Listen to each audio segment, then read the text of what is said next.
الرحمن الرحيم. السلام عليكم ورحمة الله وبركاته. إن الحمد لله نحمده ونستعينه ونستغفره ونعوذ بالله من شرور أنفسنا ومن سيئات أعمالنا. من يهده الله فلا مضل له ومن يضلل فلا هادي له. أشهد أن لا إله إلا الله وحده لا شريك له وأشهد أن محمدا عبده ورسوله لا نبي بعده. اللهم صل وسلم على محمد وعلى آله وصحبه ومن تبعه إلى يوم القيامة. Sidang jamaah subuh yang dirahmati Allah Subhanahu wa taala, tak berhenti kita bersyukur kepada Allah Subhanahu wa taala. Allah berkenan membangunkan kita pagi ini dalam keadaan hidup, dalam keadaan sehat walafiat, dan masih mendapatkan hidayah dari Allah. Dan itulah yang membuat kita nikmat untuk datang menunaikan ibadah di dalam masjid ini. Orang-orang yang sudah merasakan nikmatnya iman, halangan-halangan kecil bahkan yang besar pun tidak akan membuat dia terhalang untuk datang. Kemarin itu ketika Covid lagi heboh-hebohnya, ada beberapa masjid yang diminta ditutup oleh pemerintah. Apa yang terjadi dengan orang-orang? Mereka tetap datang walaupun masjidnya ditutup. Ada yang masjidnya terkunci, mereka sholat di teras, yang penting mereka datang ke masjid. Orang-orang yang sudah mendapatkan nikmatnya iman ini mereka justru akan menyesal kalau enggak sempat bangun malam. Padahal bangun malam itu sulit sekali. Bangun subuh aja sulit, apalagi bangun malam. Karena itu sidang jemaah yang dirahmati Allah Subhanahu wa taala, percayalah bahwa nikmat untuk merasakan nikmatnya iman itu adalah salah satu yang cukup besar. Dan mudah-mudahan kita semuanya tetap diberi oleh Allah Subhanahu wa taala kenikmatan ini sampai akhir hayat kita. Amin ya rabbal alamin. Kita juga bersolawat ke hadirat Nabi besar Muhammad sallallahu alaihi wasallam, Nabi yang berjuang dengan seluruh apa yang beliau miliki untuk memastikan bahwa agama Islam ini sampai kepada umat akhir zaman, orang-orang yang hidup di akhir zaman seperti kita. Dan alhamdulillah juga kita dipilih oleh Allah di antara 7 miliar manusia yang hidup di atas permukaan bumi. Kita termasuk yang dipilih oleh Allah untuk menjadi pengikut Nabi yang mulia ini. Tidak tahu apa hubungannya kenapa kita yang dipilih oleh Allah. Itu adalah rahasia. Ada orang-orang yang sangat dekat dengan Nabi justru tidak terpilih. Ada paman Nabi tidak terpilih. Ada orang yang salah satu orang yang sangat dikasihi oleh Nabi juga tidak dipilih. Abu Talib misalnya, seseorang yang sangat dicintai oleh Nabi tapi tidak dipilih oleh Allah. Bahkan Nabi memaksakan diri pun supaya Abu Talib dipilih, Allah juga tak pilih. Di akhir hayat Abu Talib, Nabi Muhammad SAW memaksa Abu Talib supaya masuk ke dalam Islam. Bahkan dikasih diskon lagi. Apa diskonnya? Rasul mengatakan, wahai paman, kalau engkau malu mengungkapkan wa asyhadu anna Muhammadar Rasulullah, kalau engkau malu mengungkapkan aku ini keponakanmu ini adalah utusan Allah, asyhadu an la ilaha illallah pun cukuplah.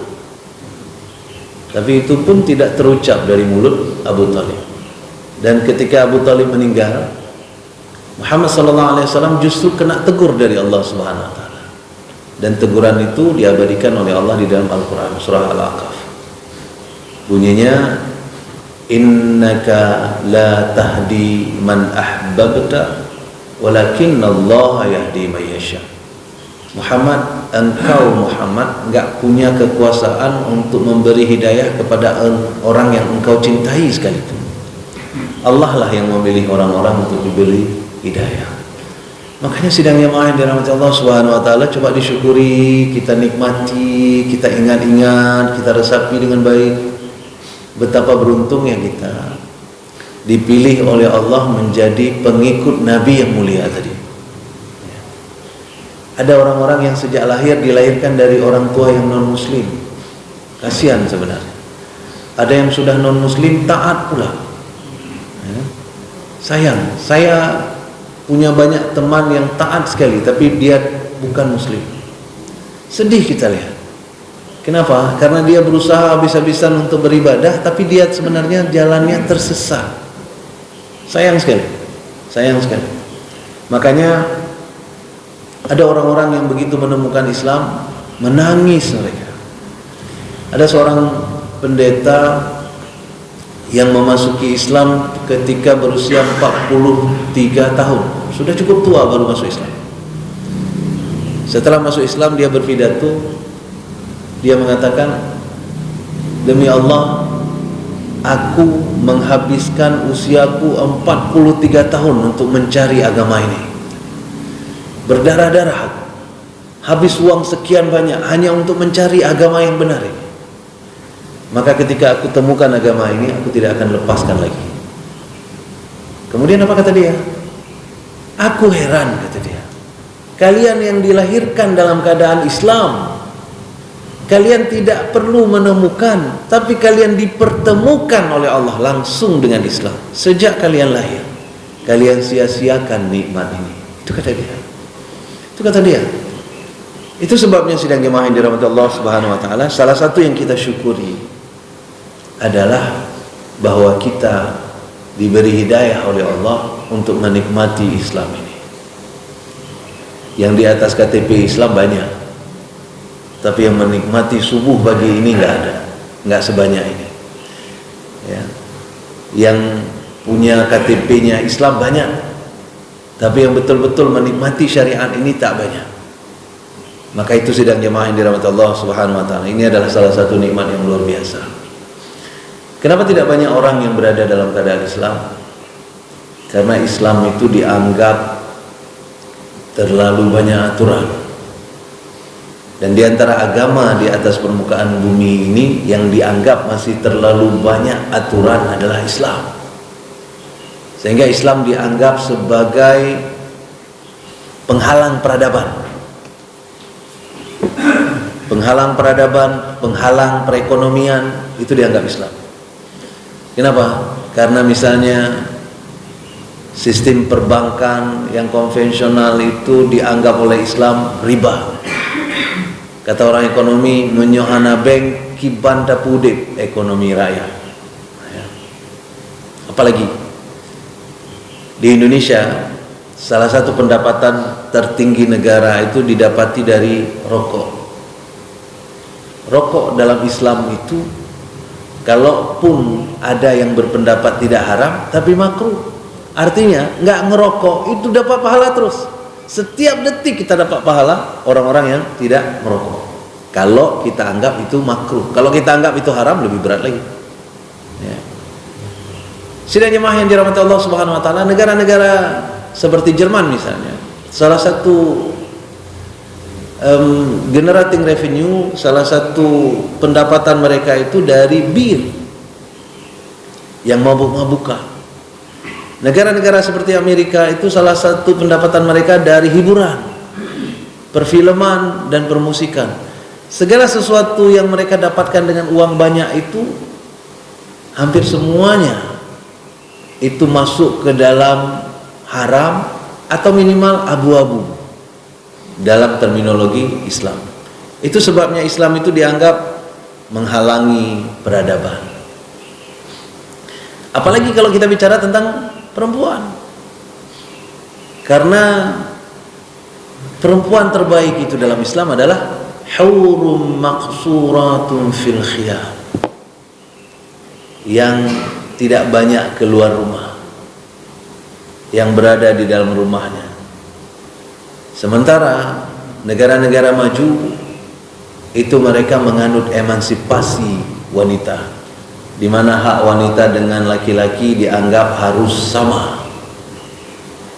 Karena harus sama, maka semua yang didapatkan laki-laki juga boleh didapatkan oleh wanita. Padahal sidang jamaah yang dirahmati Allah Subhanahu wa taala, kalau kita pahami dengan benar, Allah membuat batas-batas antara orang dengan orang. Untuk apa batas-batas itu dibuat? Supaya kita mudah menjalani kehidupan. Karena itu kata Allah di dalam Al-Quran,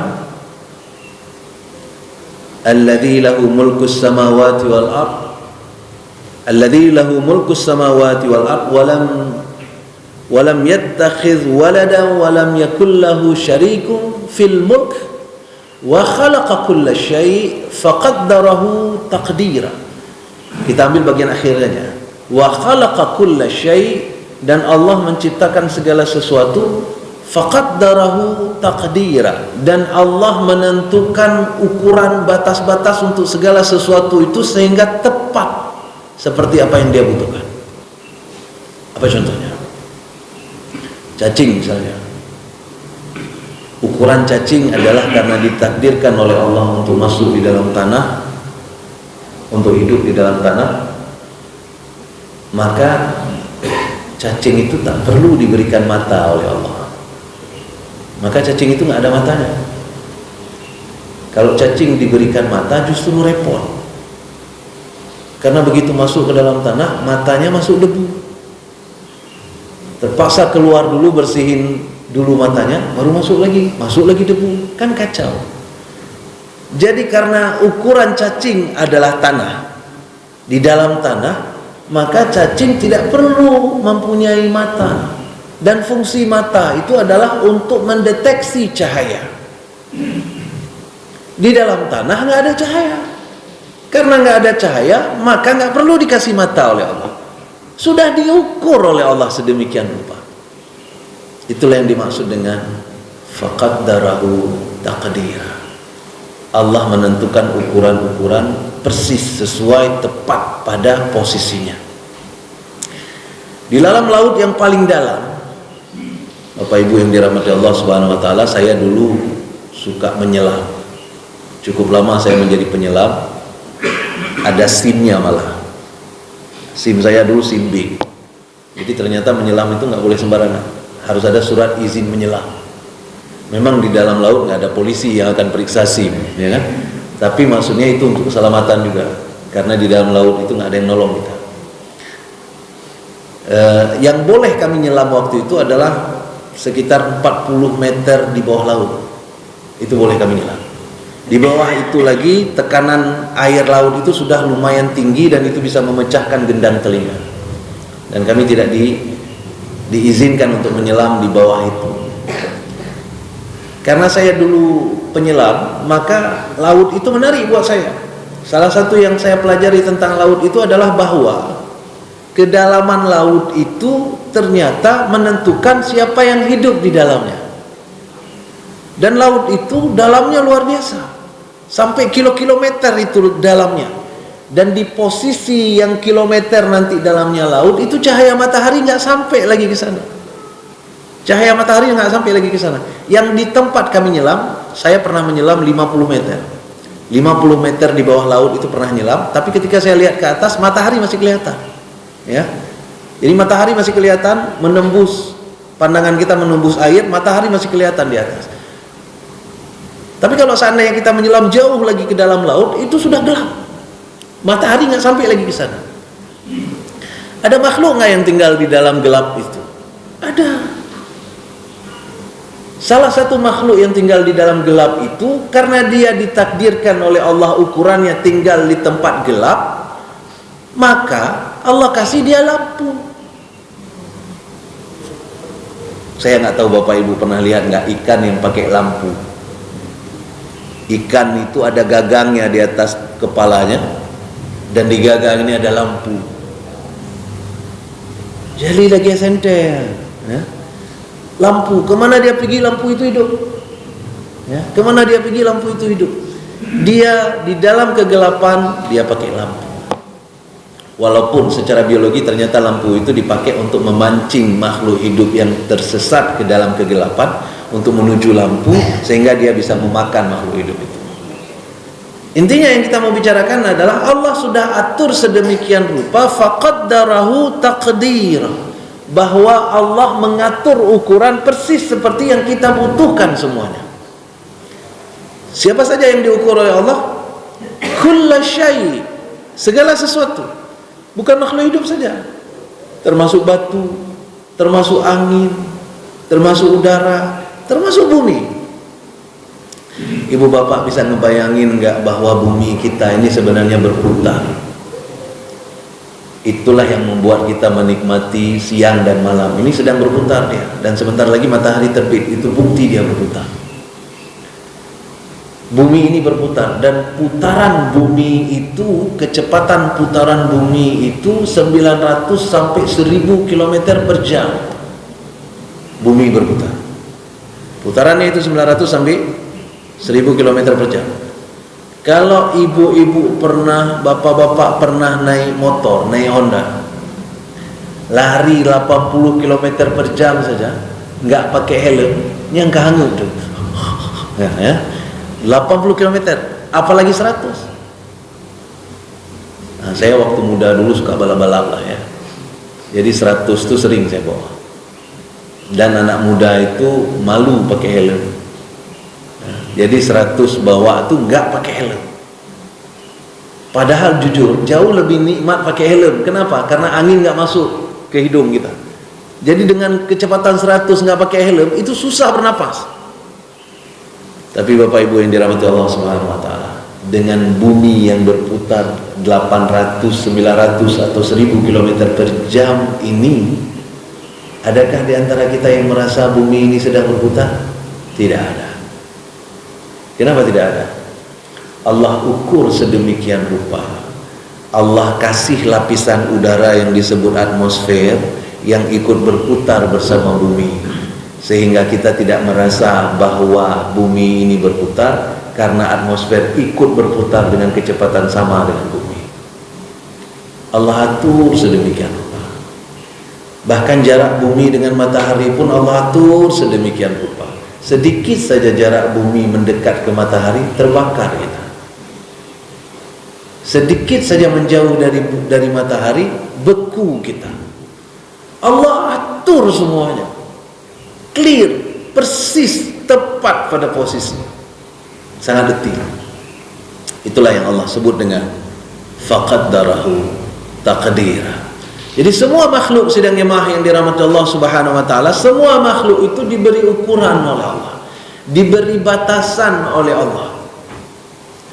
Laki dengan perempuan dibuat oleh Allah pembatasan-pembatasan yang tidak mungkin keluar pembatasan ini. Beberapa pembatasan itu dinampakkan oleh Allah. Ada yang bahkan batas itu tidak mencapai logika kita pertama. Air, ada air yang dibuat oleh Allah terbatas satu air dengan air yang lain. Digambarkan oleh Allah itu di dalam dua surat, surat Ar-Rahman dengan surat Al-Furqan. Di dalam surat Al-Furqan misalnya, Allah mengatakan, wa huwa alladhi marajal bahrain, ya, bainahuma barzakhul la yabghiyan. Di antara kedua air yang bertemu ini dikasih batas oleh Allah, sehingga mereka tidak akan keluar dari batasnya masing-masing. Batasnya clear dibuat oleh Allah. Manusia juga demikian, antara laki dengan perempuan ada batas ini Bapak Ibu. Ada batas. Apa batasnya? Banyak sekali. Yang nampak dan yang tidak. Yang nampak misalnya jenis kelaminnya beda, perawakannya beda, suaranya beda. Yang tidak nampak apa? Dalam biologi itu dibahas bahwa perempuan dengan laki-laki itu kromosomnya beda. Karena kromosomnya beda, maka hormonnya beda. Karena hormonnya beda, maka cara berpikirnya beda. Karena cara berpikirnya beda, cara mengambil kesimpulannya beda, cara hidupnya beda. Apa-apa kemudian menjadi beda. Dan sidang jemaah yang dirahmati Allah Subhanahu wa taala, itu sebabnya Allah buat syariat bahwa laki-laki harus kawin dengan perempuan. Kenapa? Karena laki-laki dengan perempuan itu beda dan mereka harus saling melengkapi untuk mencapai sempurna. Itu sebabnya tidak dibolehkan laki kawin dengan laki, perempuan kawin dengan perempuan. Nah, manusia hari ini karena terlalu pintar, mereka cari sesuatu yang beda. Muncullah perkawinan sesama jenis, laki-laki dengan laki-laki, perempuan dengan perempuan. Di kita belum ada perkawinannya, tapi prakteknya sudah ada. Di Aceh prakteknya sudah ada. Dan yang bilang-bilang orang Medan, nanti ada orang bilang ini awak Medan, awak tanya, awak Aceh. Saya bahkan ada mahasiswa saya yang begitu. Mahasiswa saya laki, ganteng, gagah, berewoan, tapi dia tidak suka perempuan. Dia suka laki-laki. Dan dia punya pasangannya. Tapi karena dia sudah ingin taubat, dia datang ke saya. Dia bilang, Ustaz, saya ingin taubat. Apa masalahmu? Saya tanya. Dia cerita, hampir pingsan saya sambil duduk. Ya. Karena nggak percaya saya. Ada orang kita, awak Aceh ya, awak Aceh. Ya, awak tanya. Ganteng. Istilahnya kalau kita taruh pajangan foto dia, itu anak-anak gadis tuh ngantri pengen jadi istrinya. Masalah dia adalah dia nggak suka perempuan. Akhirnya saya kasihlah terapi pelan-pelan. Ya, saya suruh dia ke masjid, suruh dia sholat 5 waktu berjamaah. Saya bilang satu sholat aja dulu, nggak usah banyak-banyak. Kamu pilih sholat mana? Dia bilang sholat maghrib, boleh. Sholat maghrib aja ke masjid, sehingga dia udah mulai sholat maghrib. 2 minggu kemudian dia datang lagi ke saya untuk konsul. Gimana, saya tanya, sudah mulai tenang? Sudah, Ustaz. Cuman ada yang mengganggu, Ustaz. Apa yang mengganggu, Ustaz? Susah kalau di dalam saf di samping saya berdiri orang ganteng. Enggak ada. Kalau di sebelah saya orangnya ganteng, itu susah saya. Karena dia suka laki-laki. Terpaksa kita harus taruh di tempat perempuan dia nih. Ya. Kenapa? Karena keluar dari batasnya. Ya, keluar dia dari batasnya. Dan saya pun susah juga ngasih nasihat ke dia terlalu banyak. Nanti kalau dia terlalu terpesona ke saya, jatuh cinta pula sama saya deh. Kahek itu lama. Karena laki ini, laki. Saya kalau misalnya istri saya di rumah bilang, Bang, abang boleh kawin lagi, tapi sama laki ya. Nah, misalnya ya, kalau istri saya bilang gitu, itu dikasih uang berapa miliar, berapa triliun pun nggak usah lah, nggak usah. Kita bayangkan aja udah jijik kita. Ya. Tapi sidang jamaah yang dirahmati Allah Subhanahu Wa Taala, itu kejadian hari ini. Dan sudah lebih dari mungkin 50 negara yang sudah meresmikan undang-undang diakui perkawinan laki dengan laki atau perempuan dengan perempuan. 50 negara. Dan itu terjadi di tempat ibadah mereka. Kalau kita sekarang kan banyak nikah di masjid nih, nikah di Baitur Rahman. Ini kan ada 2 masjid yang cukup favorit untuk nikah nih, Baitur Rahman dan Omah, ya kan? Nikah di sana di dalam masjid. Ini coba bayangkan nikah di masjid tapi laki sama laki. Itu akan terjadi kalau seandainya kita nggak paham agama, kita tinggalkan agama dan seterusnya. Dan itu sudah terjadi di negara-negara mereka, negara-negara yang sudah mengakui LGBT. Makanya kemarin itu ketika Piala Dunia, ya masih ingat ya, Piala Dunia kan baru kejadian ya. Ketika Piala Dunia, salah satu negara yang membawa dakwah LGBT ke Piala Dunia itu, ajang-ajang seperti Piala Dunia itu, Bapak Ibu yang dirahmati Allah Subhanahu Wa Taala, memang main bola. Tapi karena semua mata tertuju ke sana, maka apa yang terjadi? Orang memanfaatkan kesempatan itu untuk mendakwahkan ide-idenya. Ya, mendakwahkan ide-idenya. Maka datanglah negara-negara seperti Jerman. Sedih saya sebenarnya, karena Jerman itu negara saya. Saya kuliah di Jerman, ya. Saya S3 saya di Jerman. Dan saya kalau dukung sepak bola, salah satu yang saya dukung Jerman. Tapi begitu Jerman datang dengan LGBT, saya berdoa sama Allah, ya Allah, negara pertama yang harus engkau bawa pulang adalah Jerman. Dan alhamdulillah, fase grup pun gak lewat ya. Langsung harus pulang. Senang sekali saya. Kenapa?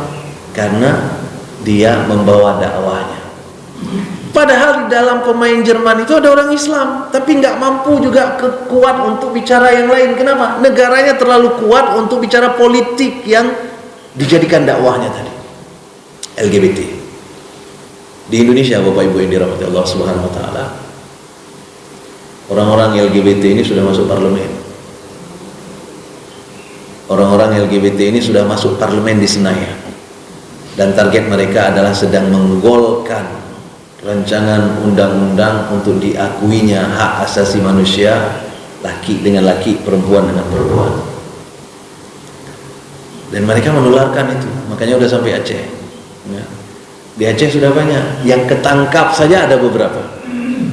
Pernah baca Quran kan, yang ketangkap beberapa laki dengan laki. Di Darussalam ada yang tertangkap mahasiswa juga. Ya.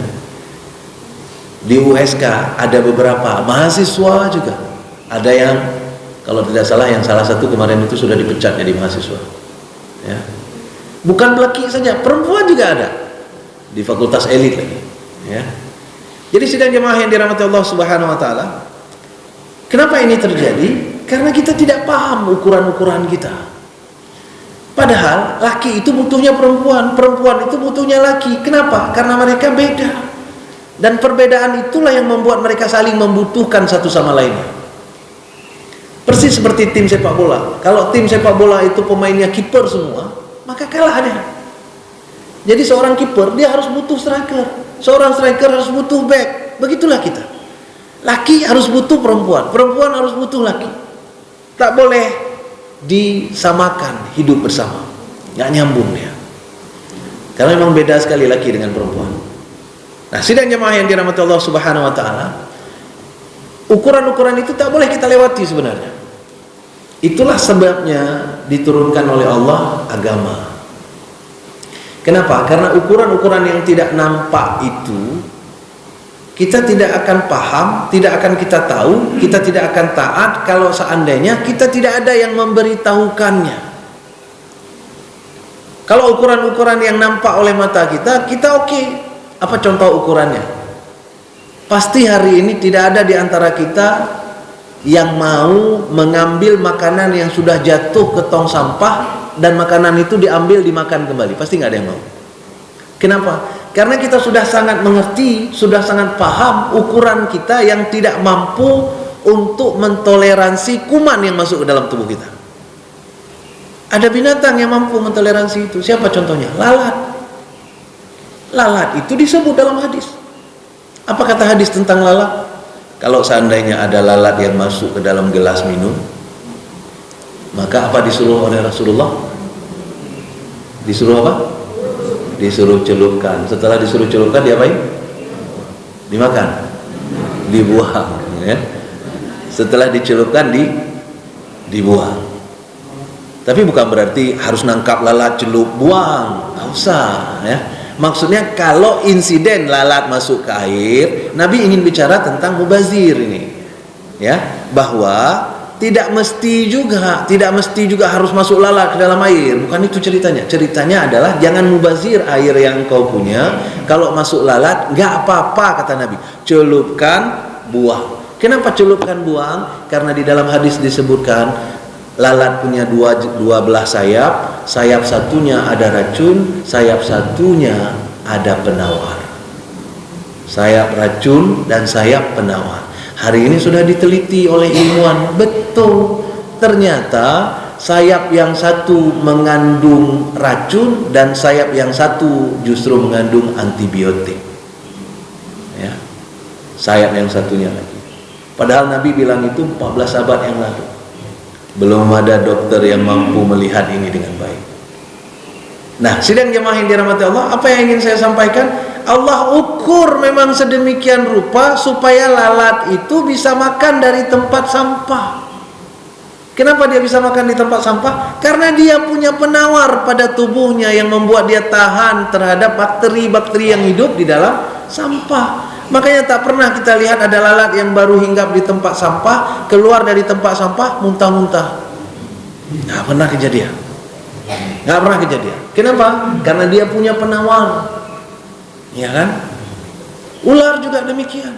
Ular yang sangat berbisa sekalipun, itu nggak pernah ada ular yang kena bisanya sendiri, tergigit lidah. Kita kan sering tergigit lidah macam-macam. Kalau ular tergigit lidah kayak mana tuh? kan kena bisanya. Oh, nggak perlu. Karena apa? Karena penawar dari bisa ular itu ada pada dirinya juga. Sudah diukur oleh Allah sedemikian rupa. Nah, yang ukuran-ukuran seperti itu tidak ada di antara kita yang tidak patuh padanya. Kenapa? Karena kita lihat akibatnya, real, terlihat. Semua yang kita miliki ini terbatas. Mata kita misalnya, kita hanya mampu melihat dari warna merah sampai warna violet saja, warna ungu saja. Anak-anak itu sering ngomong Mejiku Hibiniu, pernah dengar itu ya? Mejiku Hibiniu itu warna pelangi mereka sebut. Apa tuh Mejiku Hibiniu? Merah, jingga, mejiku, merah, jingga, kuning, hijau, biru, nila, ungu. Itu warna, sederetan warna yang sebenarnya kita akan bisa lihat di pelangi. Nggak akan terbalik, itu selalu dimulai dari merah dan diakhiri oleh ungu. Dalam fisika itu sebenarnya bukan sekedar warna, itu sebenarnya energi perpendaran cahaya. Dan energi itulah yang sebenarnya yang bisa kita tangkap oleh mata, sehingga itu disebut dengan energi sinar tampak yang boleh kita nampak oleh mata kita. Di bawah merah ada warna, tapi kita nggak nampak. Nama di bawah merah adalah inframerah. Nggak kelihatan sama kita, terlalu lemah frekuensinya. Karena nggak kelihatan sama kita, maka nggak terlihat apa-apa yang ada di inframerah itu. Dan maha bijak Allah untuk membuat kita tidak nampak inframerah. Kalau kita nampak inframerah, menderita kita. Ada beberapa orang yang diberikan oleh Allah kemampuan untuk melihat inframerah ini, karena jin berada di inframerah. Kalau kita sempat lihat inframerah, kan tidak kalau mendu-mendu ipak disambung, ya kan? Malah menderita hidup kita. Alhamdulillah kita nggak nampak. Ya. Kalau kita nampak, nggak berani kita kemana-mana. Ada jin di mana-mana. Jin itu di inframerah. Satu lagi, di atasnya ada violet, ungu. Di atas ungu ada ultra ungu, ultraviolet. Itu warna juga. Warna itu juga nggak mampu kita serap oleh mata kita. Kalau kita paksa, terbakar retina mata kita. Salah satu ultraviolet itu adalah cahaya matahari. Makanya tidak dibolehkan untuk menatap matahari dengan mata tanpa pelindung sama sekali. Nggak percaya boleh coba. Tapi kalau buta jangan salahkan saya. Ya. 5 menit saja kita tatap matahari, terbakar retina kita. Dan itu tidak ada yang membangkang. Kenapa? Karena semua orang paham, sebentar saja dia lihat matahari sakit matanya, sehingga dia tidak akan mau mengulangi lagi. Batas lihat, ya, batas hidup, batas dengar, kayak gitu juga. Batas dengar, Bapak Ibu yang dirahmati Allah, batas dengar manusia itu cuma dari 20 Hz sampai 20.000 Hz saja. Itu angka-angka. Tapi apa itu 20 sampai 20.000? Di atas 20.000 itu patah gendang telinga kita. Ada di dalam telinga kita ada benda begini namanya, yang ditabrak terus oleh suara, dan itu kita sebut gendang telinga. Kalau itu terkena oleh suara yang sangat besar di atas 20.000 Hz, patah ini, berdarah, sehingga setelah itu kita akan tuli. Di bawah 20 kita nggak akan dengar, lemah sekali, nggak tertangkap oleh dia. Salah satu yang di bawah 20 itu adalah suara mayat disiksa di dalam kubur. Kita datang ke kuburan pun tidak ada di antara kita yang mampu mendengar.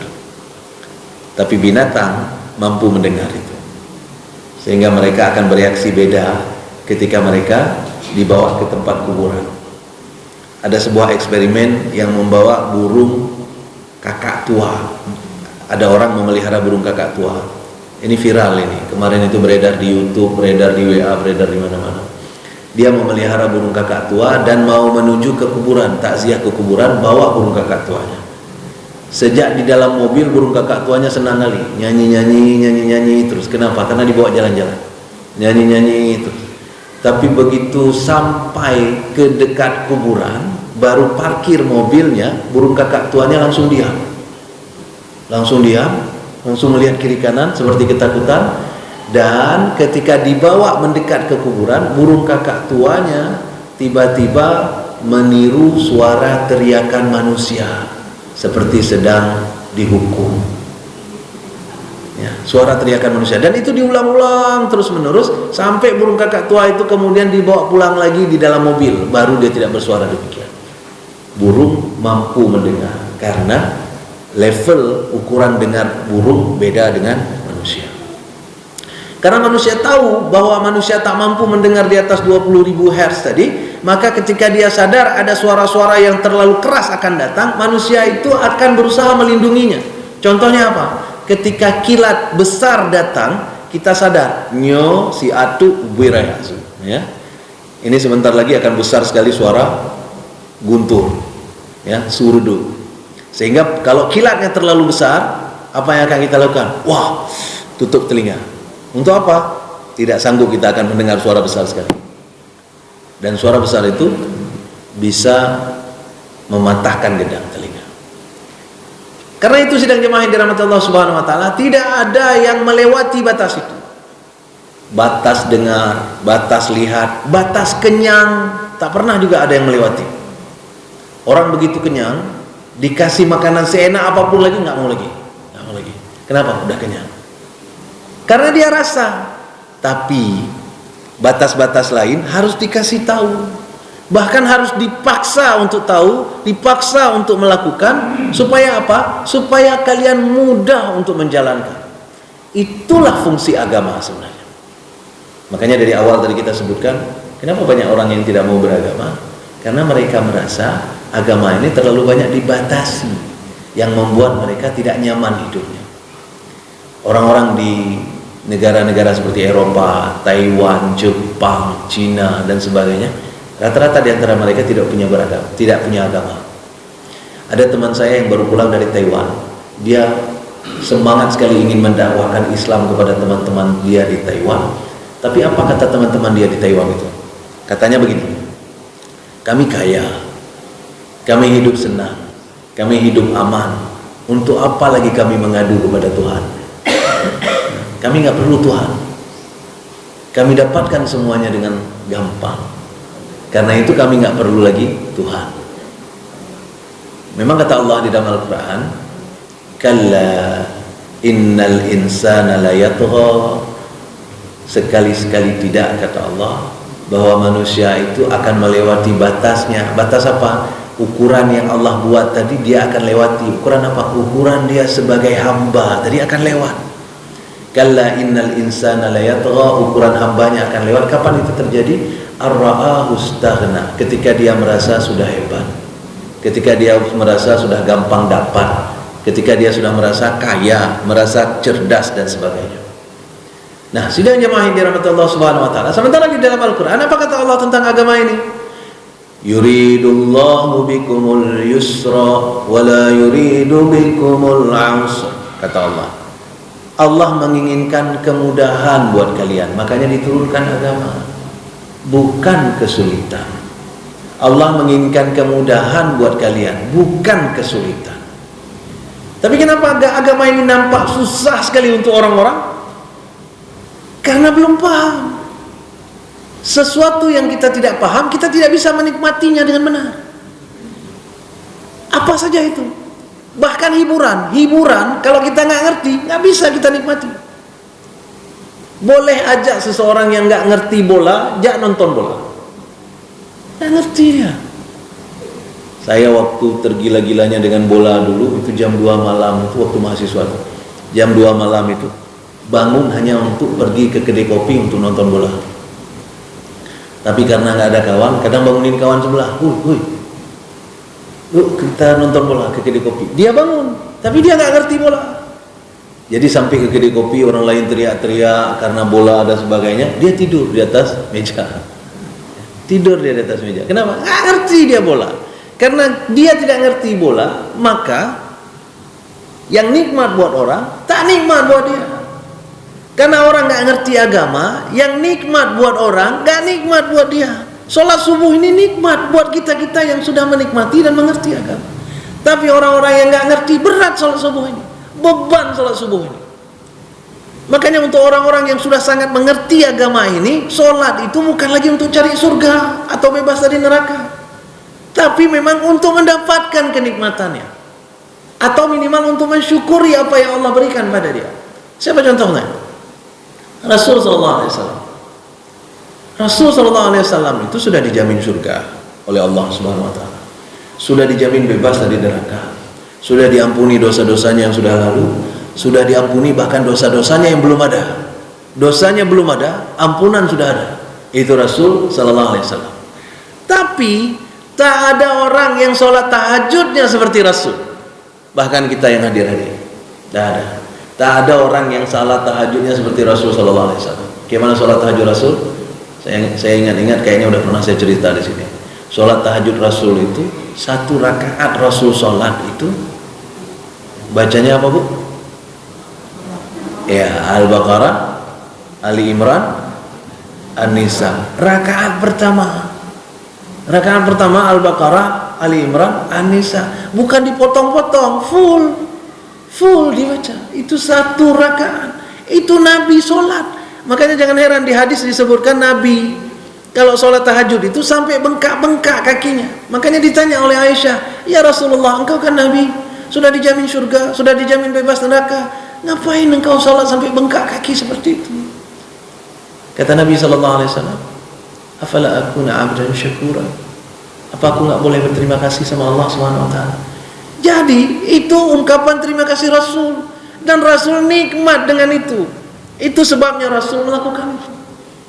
Nah, orang-orang yang belum mengerti itu, dia tidak akan mau untuk melakukan itu.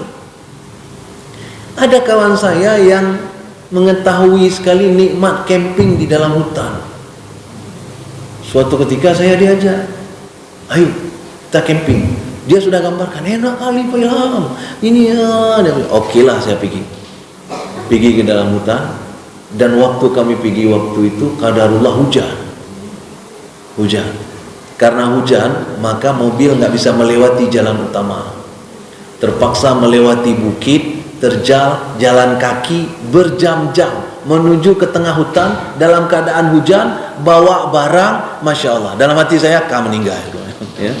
Dalam hati saya, ini saya udah meninggal malam ini, nggak ada kerjaan ini. Tapi dia menikmati sekali. Sampai sana berdirikan tenda, kami buat kopi dan sebagainya. Apa kata dia? Luar biasa malam ini, ya enggak? Kata dia. Apanya yang luar biasa, ya? Dia menikmati itu. Dan itu bukan pertama sekali dia melakukan itu.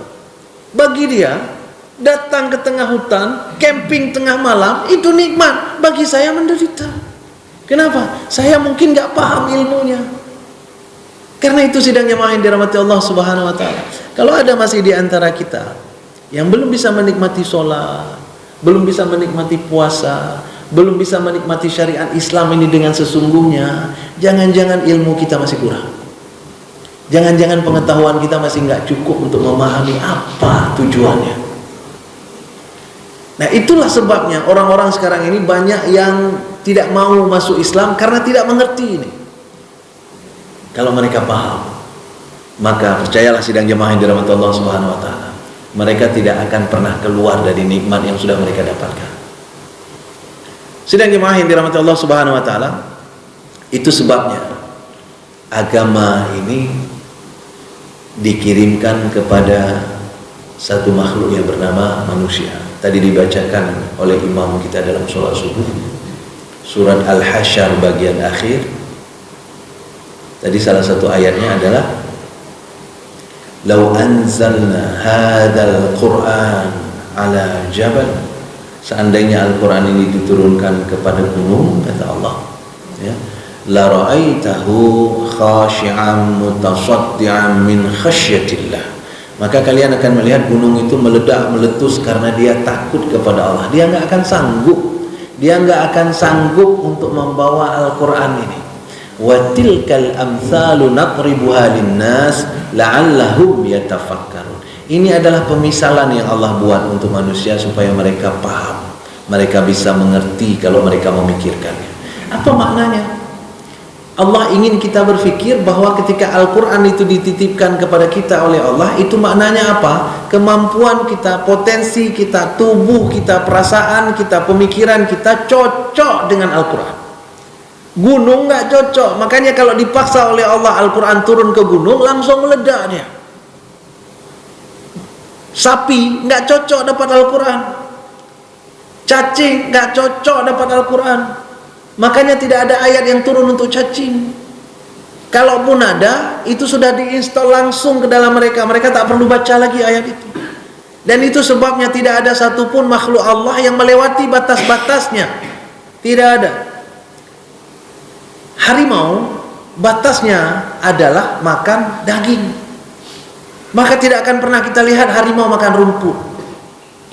Kenapa? Sudah dibatasi oleh Allah. Ayat tentang makanan untuk harimau itu sudah dimasukkan oleh Allah dalam otak harimau. Sehingga harimau tidak akan keluar dari batas-batas yang Allah sudah buat tadi. Faqaddarahu taqdira tadi. Mungkin ada ibu-ibu yang akan nanya nanti, saya pernah lihat harimau kecil, kucing makan rumput. Betul nggak? Pernah lihat nggak kucing makan rumput? Pernah nggak? Kira-kira kenapa? Hah? Apa bu? Obat. Ya bolehlah obat. Saya kasih tahu sekarang. Dalam ilmu biologi itu dipelajari kenapa kucing makan rumput. Dan sebenarnya kucing tidak makan rumput. Yang namanya makan itu satu piring. Yang kucing makan pada rumput itu 3 helai, 3 atau 4 helai. Dan boleh dilihat, boleh dicek kalau kucing sudah makan rumput, ikuti dia kemana-mana, lihat saja. Hanya beberapa saat setelah dia makan rumput dia akan muntah. Dan kalau pernah lihat muntah kucing, di dalam muntahnya itu ada rumput, ya kan? Boleh cek nanti. Kenapa bisa demikian? Karena kucing dia mandi pakai lidahnya. Kucing itu mengambil bulu-bulu mati dari tubuhnya itu dengan lidahnya, ya, dengan lidahnya. Maka kita sering lihat, kita bilang kucing mandi, dia jilat-jilat tubuhnya. Apa yang dia lakukan sebenarnya? Dia bukan mandi, dia bukan membersihkan diri saja, tapi dia mengambil bulu-bulu yang sudah mau rontok, diambil semua dengan lidahnya. Dan diambil dengan lidahnya, terbulat-bulat, kemudian masuk ke dalam perutnya. Ketika bulu-bulu di dalam perut dia itu sudah banyak, maka dia mual. Supaya keluar bulu itu, maka dia makanlah sesuatu yang di luar ukuran dia, di luar fitrah dia. Fitrah kucing, kucing kan sama dengan harimau, satu famili itu. Fitrah kucing makannya daging. Karena dia memakan di luar fitrah dia, rumput dia makan, tubuhnya nggak terima. Itu sebabnya dimuntahkan kembali keluar. Sebegitu Allah desain. Kenapa? Karena kucing tidak diberi kitab untuk membaca, untuk memahami, untuk memilih makanan. Sehingga Allah pilihkan untuk dia hanya daging yang boleh engkau makan. Rumput kalau engkau paksa, maka akan aku keluarkan, kata Allah. Manusia sebelum makan disuruh baca, tapi banyak yang nggak baca, sehingga semua dimakan manusia, dan nggak pernah muntah, ya kan? Semua dimakan, semen dimakan, ya. Aspal harusnya 5 inci, dimakan 2, tinggal 3, ya kan? Semen masjid dimakan, ya kan? Apalagi bahkan ada orang yang makan kawan, pernah dengar nggak? Ya. Ki kawan pun ki makan. Nah kan kayak gitu kan, makan kawan. Jadi kawan-kawan dimakan dan nggak pernah muntahnya, nggak pernah muntah, makan aja. Kenapa dia bisa makan seperti itu? Dia melewati kadarnya. Kenapa dia melewati kadarnya? Karena dia tidak baca apa yang Allah turunkan kepada dia. Apa yang Allah turunkan pada dia? Al-Quran. Al-Quran. Maka di dalam surat Al-A'la itu Allah sebutkan Sabbihisma rabbikal a'la. Bertasbihlah, sucikan nama Tuhanmu yang maha tinggi. Alladzi khalaqa fasawwa. Dia Tuhan yang menciptakanmu dan menyempurnakanmu. Walladzi qaddara fahada. Dia yang membuat ukuran-ukuran untukmu dan memberitahu kamu tentang ukuran itu. Itu dia. Allah sudah buat ukuran kita dan Allah kirimkan Al-Quran supaya kita tahu apa ukuran kita. Sehingga di dalam Al-Quran lah dijelaskan siapa kita, kenapa kita beda dengan binatang, kenapa laki beda dengan perempuan, kenapa anak beda dengan orang tua, apa yang harus dilakukan anak kepada orang tua dan sebagainya. Semua perbedaan itu ada dalam Al-Quran. Yang membuat kita salah makan, salah buat, salah pikir dan sebagainya adalah karena kita tidak baca petunjuk penggunaan. Itulah Al-Quran. Maka itu sidangnya jemaah yang dirahmati Allah Subhanahu wa taala. Kajian-kajian seperti ini adalah upaya untuk membaca dan menyampaikan. Mungkin kita tidak baca sendiri, dibaca oleh orang, dibaca oleh para mubalik, kemudian mubalik menyampaikan kepada kita. Dan yang kita sampaikan pagi ini itu cuma satu ayat saja. Cuma satu ayat. Coba lihat berapa lama. Dan ini belum habis sebenarnya. Ini waktunya sudah habis. Waktunya sudah habis. Kalau kita panjang masih panjang. Waktunya sudah habis. Ya. Apa ayat yang kita bawa tadi? Surat Al-Furqan. Saya lupa ayat berapa. Ntar saya cek. Al-Furqan ayat 2. Surah Al-Furqan ayat 2 dan surat Al-A'la ayat 1 sampai 3 tadi. Itu saja yang kita bahas. Apa yang kita bahas tadi?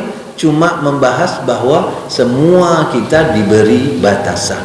Supaya paham batasan itu apa, maka bacalah Al-Quran.